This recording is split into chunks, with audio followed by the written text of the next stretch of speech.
നീ അല്ലേ ആര്യ മാറിയത്? ഞാൻ ഒരിക്കലും മാറിയിട്ടില്ല ആര്യ. ആദ്യം ഒരു ഫ്രണ്ടായി തോന്നിയ നീ ഇന്ന് എനിക്കെല്ലാമാണ്. നിന്നെ കാണാതെ ഇരുന്ന ഈ ഒരാഴ്ച എനിക്കൊരു യുഗങ്ങളായിട്ടാണ് തോന്നുന്നത്. നീ ഇല്ലാതെ എനിക്ക് പറ്റില്ല, എൻ്റെ ജീവിതത്തിൽ നീ ഇല്ലാതെ പറ്റില്ല. അവൾ അങ്ങനെ തന്നെ നിന്ന് പദം പറഞ്ഞ് കരയുകയാണ്. ആര്യയുടെ കൈകൾ അവളെ ചേർത്തു പിടിച്ചു. വേണ്ട, എന്നെ തൊടണ്ട. എന്നെ വേണ്ട എന്ന് തോന്നിയില്ലേ? എന്നെ ഒഴിവാക്കാൻ നോക്കിയില്ലേ നീ? എന്നോടിനി മിണ്ടണ്ട. എൻ്റെ പ്രണയം നിനക്ക് അഭിനയമായി തോന്നിയില്ലേ? തനു, നീ ഇങ്ങനെ കരയല്ലേ. നീ ഇല്ലാത്ത നമ്മുടെ റൂമിൽ ഞാൻ കഴിച്ചു കൂട്ടിയത് എങ്ങനെയാണെന്ന് നിനക്കറിയോ? നിൻ്റെ ഒരു കോളിന് വേണ്ടിയായിരുന്നു ഞാൻ കാത്തിരുന്നത്. നിൻ്റെ കോൾ വന്നതും ഞാൻ വന്നില്ലേ എൻ്റെ പെണ്ണിൻ്റെ അടുത്തേക്ക്? ഇനി ഞാൻ ആർക്കും എൻ്റെ പെണ്ണിനെ അപമാനിക്കാൻ വിട്ടുകൊടുക്കില്ല. ഒരു നോട്ടം കൊണ്ടുപോലും എൻ്റെ പെണ്ണിനെ വേദനിപ്പിക്കാൻ സമ്മതിക്കില്ല. നീ എൻ്റെ പ്രാണനാണ് തനു. എനിക്കിനി ഒരു നിമിഷം നീ ഇല്ലാതെ പറ്റില്ല. നല്ല മോളല്ലേ, ഏട്ടനെ ഒന്ന് കെട്ടിപ്പിടിക്ക് പ്ലീസ്. അവൻ കൈകൾ വിടർത്തി അവളെ നോക്കി പറഞ്ഞു. എന്നോട് ഇനി പിണങ്ങി നടക്കുമോ? അവനില്ല എന്ന രീതിയിൽ തലയിളക്കി കാണിച്ചു. എന്ത് സങ്കടമുണ്ടെങ്കിലും എന്നോട് പറയോ? അവൻ വീണ്ടും തലയാട്ടി കാണിച്ചു. എന്നെ ഇനി കരയിക്കോ? ഇല്ല എന്ന രീതിയിൽ അവൻ തലയിളക്കി വീണ്ടും കാണിച്ചു. അവൻ്റെ കണ്ണുകളും ചുവന്നു നിറഞ്ഞിരുന്നു. ധനു അവൻ്റെ കൈക്കുള്ളിലേക്ക് കയറി അവനെ ഇറുകെ പുണർന്നു. അവളുടെ ചുണ്ടുകൾ അവൻ്റെ തുറന്നു കിടന്ന ഷർട്ടിൻ്റെ ഇടയിലൂടെ കാണുന്ന അവൻ്റെ നെഞ്ചിലേക്ക് അമർന്നു. ആര്യ അവളെ ഇറുകെ പുണർന്നു. അങ്ങനെ നിന്നു. അവൻ്റെ ചുണ്ടുകൾ അവളുടെ തലയിൽ അമർന്നു. വല്യേച്ചി. താരയുടെ വിളിയിൽ അവർ അകന്നത്. താരമോൾ കാണും ഈ ചുവന്ന മുഖം. പോയി ബാത്റൂമിൽ കയറി ഫ്രഷായി വാ. അവൻ അവളെ ബാത്റൂമിലേക്ക് വേഗം കയറ്റി. ആര്യേട്ടാ വരൂ, അമ്മ ചായ എടുത്തിട്ടുണ്ട്. മോളെ, ചേച്ചി വരട്ടെ, ഞങ്ങൾ ഒന്നിച്ച് വരാം. ശരി ഏട്ടാ. താര ചാടിത്തുള്ളി താഴേക്ക് പോയി. ആര്യ രണ്ടു കൈകൊണ്ടും മുഖം അമർത്തി തുടച്ച് ബെഡിലേക്ക് മലർന്നു കിടന്നു. അർജുൻ ശരണ്യയുമായി റെസ്റ്റോറൻറ്റിൽ ഇരുന്ന് ഫുഡ് കഴിക്കുകയാണ്. ഇവർ തമ്മിൽ പല സ്ഥലങ്ങളിലും വെച്ച് കണ്ടുമുട്ടിയിരുന്നു. ശരണ്യയുടെ ഹസ്ബൻഡ് ഒരു അങ്കിൾ ബൺ പോലെയാണ്. അർജുൻ്റെ ഭംഗിയിൽ ശരണ്യ വീണു തുടങ്ങിയിരുന്നു. രണ്ടുപേരും പരസ്പരം അവരുടെ ഭാര്യയുടെയും ഭർത്താവിൻ്റെയും നെഗറ്റീവ് പറഞ്ഞ് ഇരിക്കുകയാണ്. ശരണ്യക്ക് അർജുനെ തൻ്റെതായി കിട്ടണം.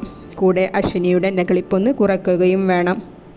അവർ തമ്മിൽ നമ്പർ കൈമാറി അവരുടെ ബന്ധം ഒന്നുകൂടി ഉറപ്പി വരുത്തി. വന്നോ? ഞാൻ കരുതി ഇവിടെ ഉള്ളവരെല്ലാവരും വന്ന് കാലു പിടിച്ചാലേ ഇനി തിരിച്ചു വരൂ എന്ന്. തൻവിയെ കണ്ടതും സാവിത്രി അവളെ നോക്കിക്കൊണ്ട് ചുണ്ടുകൂട്ടി പറഞ്ഞു.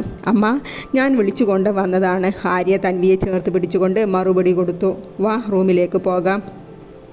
അച്ഛനെ കണ്ടിട്ട് തനു അച്ഛൻ്റെ റൂമിലേക്ക് ചൂണ്ടിക്കൊണ്ട് പറഞ്ഞു. വാ. ആര്യ അവളെയും കൊണ്ട് അച്ഛൻ്റെ റൂമിലേക്ക് പോയി. സാവിത്രി പുച്ഛത്തോടെ ഇരുവരെയും നോക്കി അടുക്കളയിലേക്ക് നടന്നു. എൻ്റെ മോൾ വന്നോ? അച്ഛനെ ഒന്ന് വിളിക്കുക പോലും ചെയ്തില്ലല്ലോ. അത് അച്ഛാ സാരല്ലേ മോളെ. തൻവിയും ആര്യയും കുറച്ചു നേരം അച്ഛനുമായി സംസാരിച്ചിരുന്നു. അച്ഛൻ കിടക്കൂ, കുറച്ചു നേരമായില്ലേ. തനു ഫ്രഷായി ബെഡിൽ കിടക്കുകയാണ്. ആര്യ ഫ്രഷായി ബാത്ത് ടവൽ ഹാങ്കറിൽ തൂക്കി അവളുടെ അടുത്തേക്ക് വന്നു. എന്താ ആര്യ വെറുതെ ചിരിക്കുന്നേ? അവൻ്റെ ചുണ്ടിലെ പുഞ്ചിരി നോക്കിക്കൊണ്ട് അവൾ ചെരിഞ്ഞു കിടന്നു.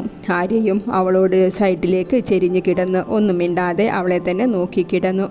തനു, നീ ഇല്ലാതെ ഇത്രയും ദിവസം ഈ റൂം ശവപ്പറമ്പ് പോലെ ആയിരുന്നു. നീ ഇല്ലാതെ എനിക്കിനി പറ്റില്ലാട്ടോ. നിനക്കിഷ്ടമില്ലാത്തത് വല്ലതും ഇവിടെ ഉണ്ടായാൽ എൻ്റെ മേൽ ദേഷ്യം മുഴുവൻ തീർത്തോ. എന്നാലും ഇവിടെ നിന്നും പോവല്ലേ. അവൻ അവളുടെ കയ്യിൽ കൈവച്ചുകൊണ്ട് പറഞ്ഞു. ഇനി ആര്യ എന്നെ പറഞ്ഞു വിട്ടാലും ഞാൻ പോവില്ല. എൻ്റെ ചെക്കനില്ലാതെ എനിക്ക് പറ്റാതെ ആയിട്ടുണ്ട്. എന്നാൽ ഇത്രയുമായ സ്ഥിതിക്ക് ഇനി രണ്ടോ ഇടത്ത് കിടക്കണോ തനു? അതിന് ആര്യയല്ലേ ഇത്രയും സ്പേസ് ഉണ്ടായിട്ടും ബെഡിൽ കിടക്കാതെ സോഫയിൽ കിടക്കുന്നത്? എൻ്റെ തനുവിന് ഇഷ്ടമായില്ലെങ്കിലോ എന്ന് കരുതിയല്ലേ ഇനി ഞാനും ഇവിടെ കിടക്കൂ. അവൻ അവളെ വലിച്ച് നെഞ്ചിലേക്ക് ഇട്ടുകൊണ്ട് കെട്ടിപ്പിടിച്ചു. അതെ, ഈ മസിലും വിച്ച് എന്നെ പൊട്ടിക്കല്ലേ.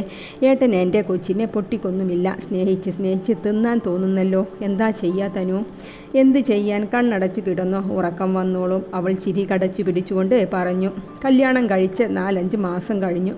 സുന്ദരിയായ ഭാര്യ ഉണ്ടായിട്ടും എന്നെപ്പോലെ കന്യകനായി ഇത്രയും മാസം പിടിച്ചു നിന്ന ഒരു മനുഷ്യനും ഭൂമിയിൽ പിറന്നിട്ടുണ്ടാവില്ല.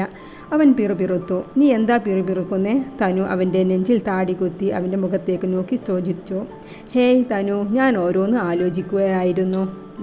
അവൾ ഒന്ന് മൂളി അവനെ ഒന്നുകൂടി ഇറുകെ പുണർന്നു കിടന്നു. ഈ പെണ്ണ് എൻ്റെ കൺട്രോൾ കളയുമോ ഈശ്വര? അവൻ മുകളിലേക്ക് നോക്കി പറഞ്ഞുപോയി.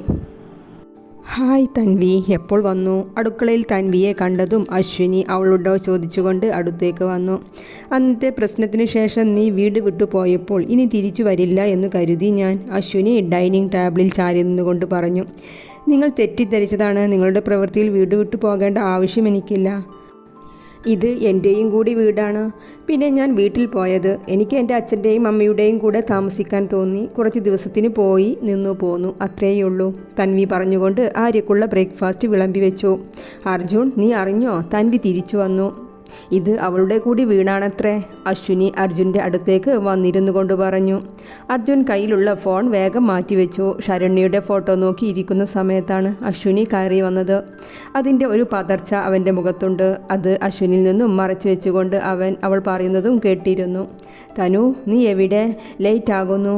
ആര്യ, ഇതാ കഴിഞ്ഞു. അവൾ കണ്ണാടിയിൽ നോക്കി. അവസാന മിനുക്ക് പണിയും കഴിഞ്ഞ് ബാഗും എടുത്ത് കോളേജിലേക്ക് പോകാൻ ഇറങ്ങി. ഹാളിൽ എത്തിയതും അർജുൻ്റെ മുന്നിലേക്കാണ് അവൾ എത്തിയത്. എന്നാൽ തൻവി അങ്ങനെ ഒരാൾ അവിടെ ഉണ്ട് എന്ന് പോലും ശ്രദ്ധിക്കാതെ സിറ്റ് ഔട്ടിലേക്ക് നടന്നു. ബൈക്ക് റോട്ടിലേക്ക് ഇറക്കിയിട്ട് പോലുമില്ല. എന്നിട്ടാണോ ഇങ്ങനെ വിളിക്കുന്നത് ആര്യ?